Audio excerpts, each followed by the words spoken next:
Do you think we're ready to start with 17 minutes? I think we should be good. Sure. Awesome. So hello, everybody. My name is Sarah Jane. I'm here from Labster's Product Ownership Circle to talk to you a little bit more about behind the scenes and what goes on when we're making new simulations at Labster. I have a couple of videos to share with you from some of my colleagues that are closer to the coalface of what goes on when we're actually going through the production stages of making new simulated content. But I'm hoping that this should answer some of your questions and give you a little bit of a peek under the hood of what goes on when we're trying to figure out the best way to serve you as educators in getting the content you need to run your courses. So aside from hearing from me, you're going to hear from another couple of other people, Meta Pratt and Frankie. I'll give you a brief introduction to those in just a second. But I just wanted to draw your attention to this quick practical information. We are actually recording the session right now, and you will receive an email link so you can watch this back at your leisure. And we're using the Q&A button for Zoom. So if you want to ask a question, feel free just to use that little Q&A button on the strip, the Zoom strip, and we'll take them at the end and answer any questions that you have at the end of the session. And finally, if you do have any more questions that we're unable to get through in the sessions, you're always welcome to drop us an email to marketing@labster.com and we'll pick those up and get back to you as soon as we can. Okay, so on with the show. Meta and Frankie, we call him Frankie, he's called Dirt Frankie, but we call him Frankie, two people that I have huge respect for. They reside more in our content team at Labster, and they are two very expert people at creating the simulations that you might have used yourself in your lessons and in your courses. Frankie has a background in content development. He's sympathetic with the code that we need to generate in order to create the simulations. And he is also fulfilling a new role at Labster, which is the game designer, and focusing a lot of his attention on how we create highly playable, highly memorable and habit-forming simulations that can help learners get the most out of their courses. Meta also has a dual purpose at Labster. She's a scientific content creator, meaning that she's somebody who has a scientific background. Indeed, she has a biomedical sciences PhD. And she is a person that brings the science to the content development process. She also is recently completed her master's in education, so she's serving a little bit more the pedagogical strategy of the content that we're developing and helping us understand how we can put best educational paradigms into the interactions and the stories that we create within those simulations. So both Frankie and Meta are doing an awesome job in helping us really increase the ability of our simulations to increase learning outcomes with students, but also making sure that they're engaging, that they do what they say on the tin, and that we're putting the right educational know-how into those pieces of content. And then you've got me at the bottom. I'm Sarah Jane, as I said. My role as global curriculum lead is to put together the educational research that informs the curriculum that Labster has internally. So when we're trying to cover a particular topic or a particular course at a particular level, we're researching the depth and the pitch and the learning objectives that we want to satisfy within our simulations and trying to see where we can really leverage our VR platform, or our WebGL platform to best serve the learning that needs to take place. So I'm doing that research that helps us choose and select which content pieces to actually make, which simulations would be the best. So one of the things that stimulated this talk and that April very kindly invited us to talk about today, it was stimulated by one of our newest releases, the Western Block Transfer Simulation. Meta, Frankie and I are all very, very proud of this simulation, and it represents the most, the simulations that's made with the newest paradigms at Labster. There's a lot of gamification in there. There's a lot of field-driven learning and inquiry-based learning. And really the inspiration for this simulation came from trying to find a way to satisfy some of the learning that exists around a Western blot. So I know when I was a student, I failed many times with my Westerns. I got some blotchy results, I got some burned blots. It was a bit of a nightmare, I'll be honest. And it probably costs a lot as well, because the antibodies that we use to make these blots to do protein investigations, they're expensive, or they can be very expensive. So this simulation is intended to kind of help our students get to grips with the process and understand how a process can go wrong, how to get the most out of the Western Bloc process in a safe environment, without wasting lots of precious antibody and without setting their tank on fire because they've accidentally put too much methanol in their transfer buffer. So the educational research that went into this simulation was looking at what the pain points were for educators when they're trying to train students on the Western Bloc technique, what kind of common misconceptions there were around the Western Bloc technique, and what kind of things they wanted their students to be able to do with the technique when they're thinking about designing their own techniques and protocols. So all of that came together, and we had a specification, a simulation brief that allowed the content team to really delve into the science and delve into the interactions when we do a Western Bloc transfer and build the simulation that we have come to love and appreciate today. So to talk more about this, you don't need to listen to me, you need to hear it from the people that actually built it. So I'm going to show you two videos that were interviews recorded. The first one between myself and Meta, who is the scientific content creator. You might hear us say WBT. That's just an abbreviation of Western Bloc transfer. So it's a short way of referring to the simulation that she's talking about. The second one is with Frankie, and he pre-recorded a few answers to questions, some of which we've also asked Meta. So it's going to be interesting to see how the two people approach the questions given their different vantages, both as the SEC, the scientific content creator, and the game designer. So let's have a little look at what Meta and Frankie had to say. I'm going to start by sharing Meta's video. As I say, this person is the scientific content creator, the scientist in the team, and she had a lot to say about best educational practices and how we can bring them to our simulation development process. So over to Meta.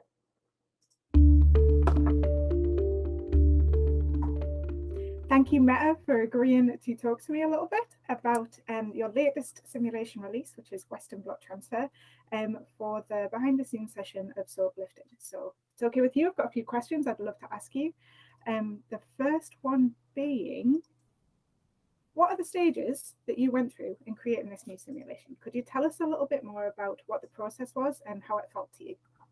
Yeah, definitely. So we've actually changed this quite a lot recently. So the way in which we work now is that you yourself, SJ, as the curriculum lead, have done a lot of work on aligning the curriculum, so making sure that we cover a whole topic with various simulations and doing some thinking about how the simulations sit within the curriculum that they will be used in. So where we really come in is when the learning objectives, so what the students need to learn, what the users need to learn, have been defined.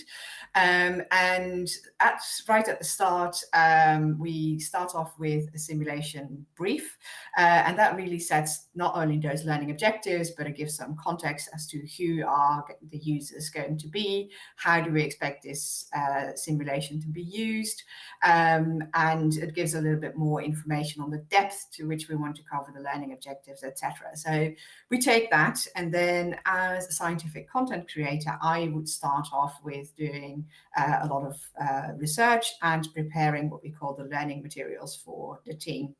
And that is really kind of a high level overview of what actually is this topic, what are the important aspects within it, why is it important, and that's really so that the whole team understands the topic that we're trying to teach, and so that they can contribute to a brainstorm session that we have with the whole team. Do you find that that's sometimes tricky when you're working with people that are not necessarily scientifically trained? Yeah, that's an interesting question. I think if you really understand something, you should be able to explain it. Obviously, that is a lot easier for us if it's a topic that we are very familiar with. I would say that we have a very broad range of expertise within the scientific content circle, but of course, it does happen occasionally that a simulation that we're working on is not exactly within our own topic, and in that case, we would collaborate within the circle. So we really try to dive deep and then go back out and really start to define some of those key things that we think are important for the rest of the team to look at. And yeah, once we've done that and had that brainstorm session, usually that's where we generate a lot of ideas. And then the challenge that we have is to really funnel that back down, pick the best ideas, make sure that we don't add a lot of information to the simulation just because we think it's interesting. Really choose the best way of achieving that learning with our learning activities in the simulation. And at that point, we do a lot of prototyping, which is something that is new for us. And in WBT worked really well. It really allowed us to test some of our learning activities, see where we needed a bit more feedback, and really play with also the game design aspect of the simulation, making sure that the level of challenge was good. So that was a very helpful point in development that is quite new. And at that point, we really start building up a good picture of what the structure is going to be like, so that when we go into what we call our production phase, we are almost coloring in the details. So we know where we're going, but we're adding more details, and it just gradually gets more and more refined, so that by the end of that phase, we have a finished product that is fully accessible, and that is really optimized in all the different aspects of quality. So there are no high impact bugs left. We have a good density of interaction. We have our teaching is really well aligned throughout. So, our learning activities actually teach the learning objectives, and our quiz questions are aligned with that. So that by the time we go into our post-production phase, we can really focus on polishing, getting rid of the remaining bugs, doing proofreading, all of our finessing of the simulation. And at that point, we would also be preparing for the launch. And after that, we hand it over to our simulation marketing team. Yeah, that's super. That's the exciting bit. Cue the fanfares and the yay emojis. I absolutely love it. Yeah. Okay, cool. So we've got a number of different stages, and each one, I assume, has like its own kind of quality assurance or its own kind of quality checks and accountabilities as we go through. Yeah. Definitely. Yeah, quality assurance is actually a huge aspect of our new workflow that we've started using recently. So that and prototyping are the two big innovations. That's really cool. Okay, my next question for you, and one that I know our audience are going to be very hot on, which is how do you ensure that the scientific content that's in the simulations, how do you ensure that that's accurate? And I have mentioned already that there's the Q&A, the quality assurance is really important, and that we have a lot of scientific depth within the content creators. How do we make sure that it's right? It's a very important question. So we do indeed have a very broad range. So we have chemists, physicists, biologists, a lot of people who hold advanced degrees in those topics. So there is a lot of expertise. I think there's always also a lot of checking ourselves as we go. It really starts there. So we'd look at textbooks, at maybe peer-reviewed papers, just making sure that our own knowledge is up to date, because what is taught in a course right now might be quite different to when we had that course. I don't want to date myself too much, but a couple of years ago. So we want to also look back and see is what we have in our heads still accurate and also up to date. So that's something that we would put a lot of effort in the research process. So going into those research the learning materials is also that information, checking that it's all accurate.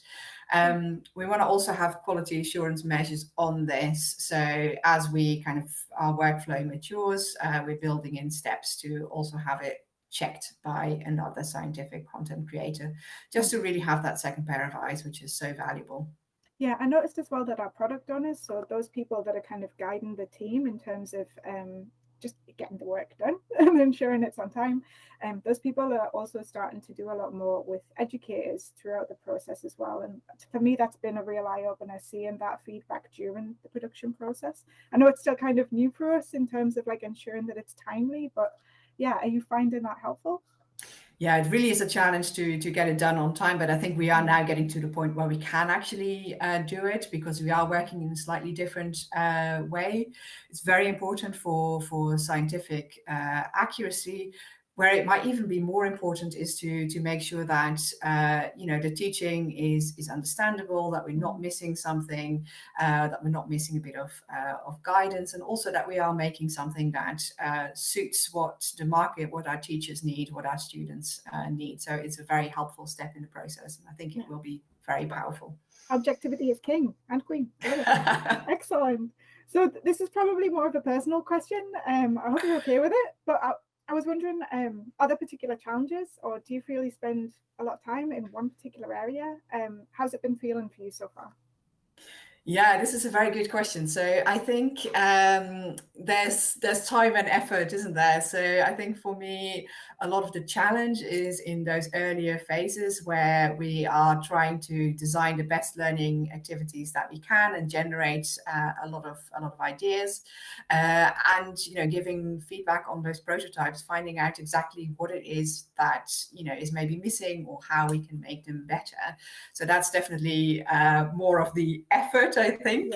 Yeah, then there's the time as well. So speaking purely as a scientific content creator now, there's another point in our production phase towards the end of it, where we are writing a lot of the text that goes into the simulation. So those conversations of Dr. One who is explaining things, just making sure that those explanations and conversations are not only really clear and really concise, but also getting the tone right is definitely something that does take time.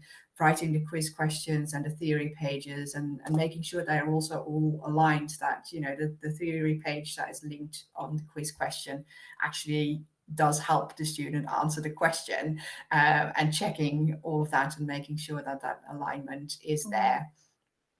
There's so much coordination goes on with the text and the simulations. I hear you and I feel your pain sometimes, but it's worth it in the end, absolutely, to get those simulations like absolutely spot on. That's really cool. So a lot of our simulations are using a storyline. As I understand it, Western blot transfer, WBT, it has a storyline around P53 protein, which is really cool because it's something that's relevant to so many different biological research areas. And it's something that a lot of people have already heard of, even at early stages at university, and even at high school too. So I was wondering, how do you feel? Do you feel that it's an effective tool? One, do you think it's effective? Two, how do you think it impacts the simulation?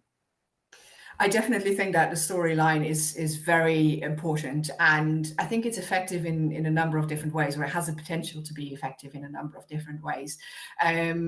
First of all, it really helps to explain to the user, or show the user, actually not even explaining, but it shows them why what they are learning is important and what it's relevant to. It can be very motivating to know why you are learning something. I also think it really helps with interpreting the results of experiments. So if you have a simulation that is very based on experiments and you get presented with a result, actually interpreting that result, understanding what it means, and then being able to apply that knowledge to a different topic. So that transfer of knowledge, I think the storyline can be really helpful for that. I guess the contextualization of the more procedural based knowledge within something that a person can have an emotional response to as well can really deepen the experience. Do you feel?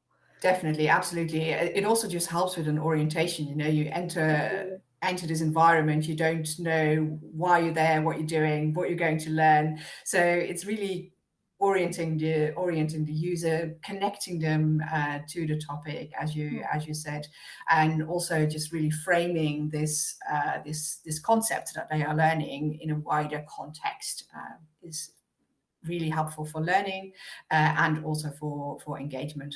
Sure. I'm sure it can be helpful too, like in the didactic settings when teachers are always trying to join the dots within their own modules and courses as well. So if it helps them in any way, like that must be an advantage. It must be. Okay, moving on.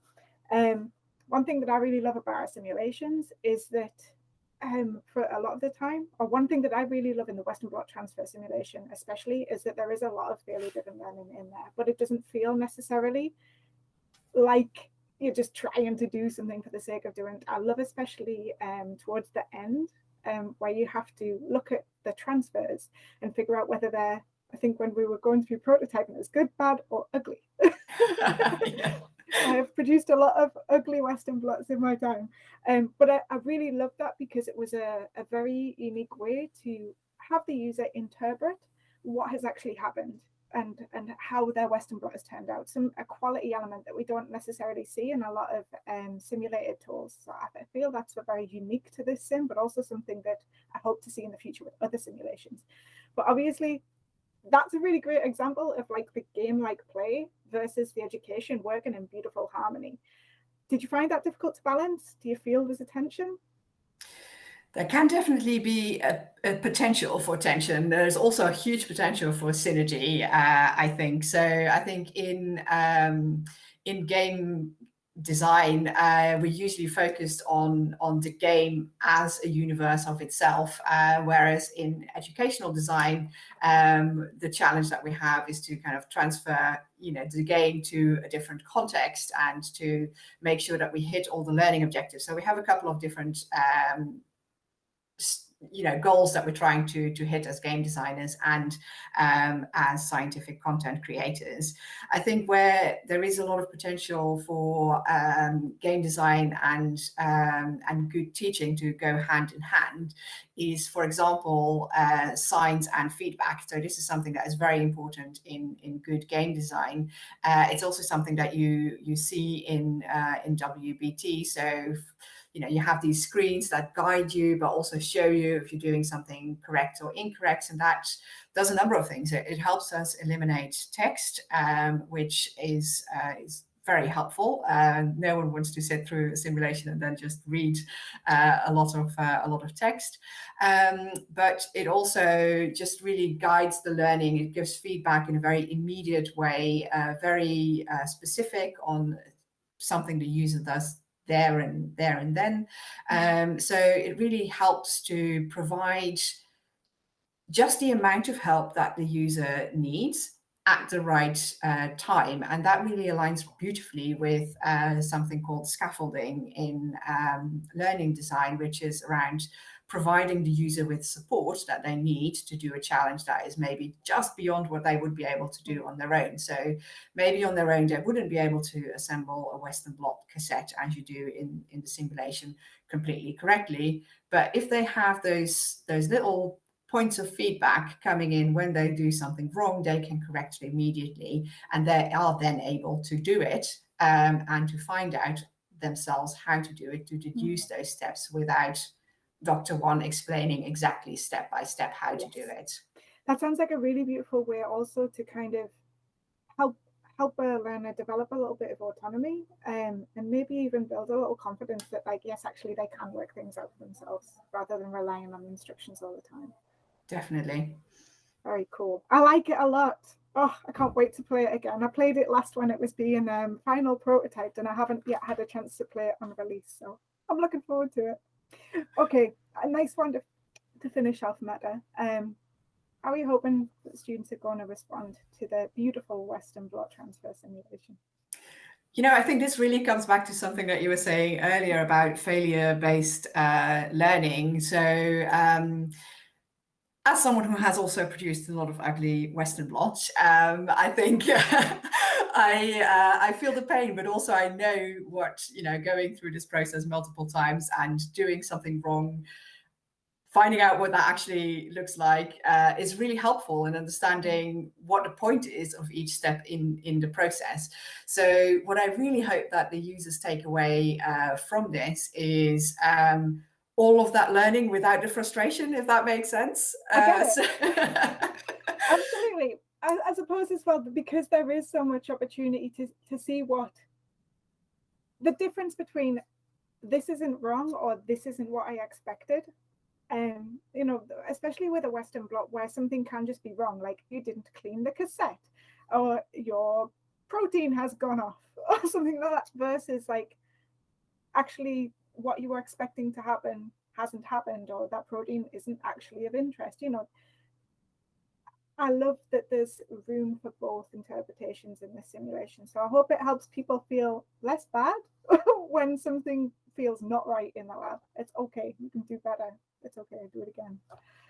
Yeah. And looking at that and knowing what it means, I think is really empowering and a very useful skill to have. So hopefully it speeds up learning. I also hope that, you know, by making the connection between the step, what it does, showing what happens inside the cassette, and then showing what happens if, you know, it doesn't, you don't do it correctly, and how it looks when it goes wrong. I think those three things combined are very helpful, and actually something that you can't do in a real lab, because you can't look inside the cassette, but also we have to bear in mind that this protocol would probably take, you know, a full day or overnight. So if you want to do it wrong 5 times in a row, that's going to cost you a week of your life. And a lot of reagent too, and a lot of absolutely.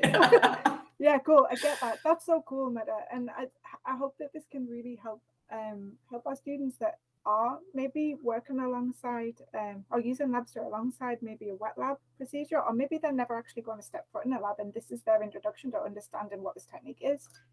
I really hope that it can inspire them to like see the value in it and understand the context of it in science at large, really. So when they learn about a new protein or a new discovery they hear about in the news, or a new treatment, they're like, I know how they discovered that. I know what went on in the lab. And knowing that stuff always makes you feel good, right?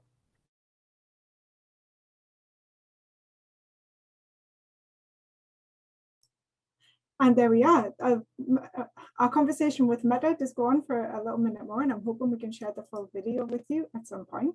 We're going to jump straight to Q&A just in the interests of time. So my colleague April has been collecting your questions together. Let me take a look and see if we can answer some of them. Okay, so how does an African science educator get partnership with Labster to develop simulations to suit the African education curriculum? This is really interesting. So some of the projects that we're working with at the minute, or working on for future, looks at how we can localize and contextualize our simulations to suit different audiences. I know Nigeria is something it's on the radar, looking at the curriculum that's in that country and how we can address it with our simulations. We've also looked at other areas too. So for example, looking at the national curriculum in India as well. So I'm hoping that in the future we can have a much more global approach to how we're actually creating new content to satisfy education in different countries where those curriculum and national frameworks are a little bit different, and where there's a different need, maybe for context or ancillary information to support learning. But either way, if you'd like to get in touch, like use that marketing@labster.com email address, drop a line, say you were in the session, and let's see what we can put together in terms of some way of getting involved, or some way to kind of bring on board the suggestions and the information that we would like to see in Labster. So why not? Get in touch. Okay, next one. Do you partner with schools to develop simulations? For example, St. John's University in New York has an advanced test management lab for emergency response planning in its Homeland Security program. We are taking our first tentative steps towards understanding how we can make simulations in different ways. And one of those things that we're looking at right now is the idea of co-creation. It's very small at the minute. We only have a single team kind of looking at these things. But if it's something that you would like to, again, is it Bob Baroni? If it's something you would like to talk about with us, again, drop a line to that email address and let's have a conversation about how you might like to get involved.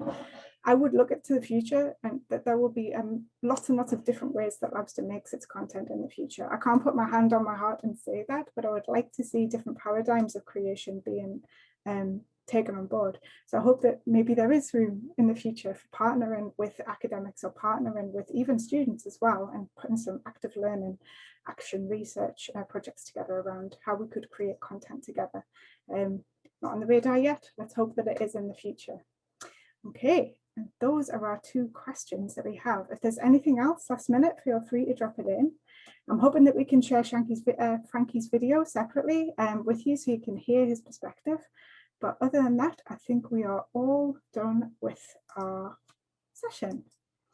The one thing that I do have left is that you might remember that there was a giveaway drawing associated with this conference, so that we could give away a $350 Airbnb voucher, so you can relax after feeling very inspired and uplifted, hopefully, by this conference that the marketing team at Labster have put together with such diligence and excellent work. So the winner is Cassie Anderson, who is from Albert Lowry High School. Congratulations, Cassie. You will be receiving an email soon that confirms that you are indeed the winner of that wonderful and fantastic prize. So, well done. I hope this session was helpful for you. Always happy to receive your questions by email. So please, again, marketing@labster.com. Any questions that you feel haven't been addressed or that you would like to share with myself or Meta or Frankie, we are more than happy to take them. So get in touch and let us know what you're thinking. Other than that, this has been awesome. Thank you so much for attending. And oh, I've got one more question just come through. Can Labster make Dr. One fully visible to see how she wears lab coats, etc.? I've been thinking about this. How would Dr. One wear a lab coat? Do you imagine like maybe she has like a little a little drone, or would you like to see Dr. One as like a drone body, like a whole body of person? So you can see how to wear a lab coat and do it up properly. Oh, so many ideas come out of one little question. Dr. One at the minute, because she flies, doesn't necessarily need a lab coat. She doesn't have hands, so she can't wear gloves, but she is quite obsessed with hands. So she's got strange personalities, that little drone.